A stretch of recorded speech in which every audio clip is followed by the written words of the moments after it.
জনপ্রতিনিধিত্বের একটা দাবি নিয়ে তিনি একটা অবস্থান নিয়েছিলেন। আবার আরেকটা গুরুত্বপূর্ণ জায়গায় আরেকটা দাবিতে আরেক দল অবস্থান নিয়েছিলেন। এই সব কিছু প্রধান উপদেষ্টার জন্য কিছুটা কষ্টের, কিছুটা বিরক্তির ছিল, যার কারণে তিনি তার দায়িত্বের ব্যাপারে পুনর্বিবেচনা করবেন এরকম একটা অভিব্যক্তি তিনি প্রকাশ করেছিলেন, কিন্তু কার্যত এটা অফিসিয়ালি সামনে আসেনি। এ বিষয়ে আপনারাও আমাদের মতোই বিচলিত ছিলেন, আমরা এটা বিশ্বাস করি।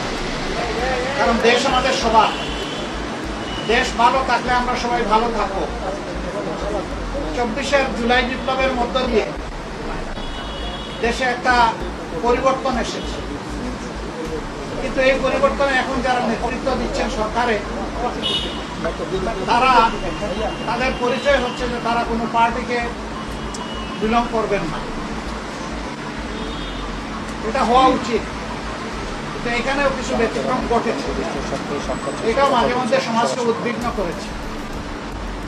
আবার স্বাভাবিকভাবেই এই পরিবর্তন বা বিপ্লবের অবশ্যম্ভাবে দাবি ছিল যে অর্থবহ কিছু সংস্কার করা লাগবে এবং যারা অপরাধী তাদের বিচার হতে হবে।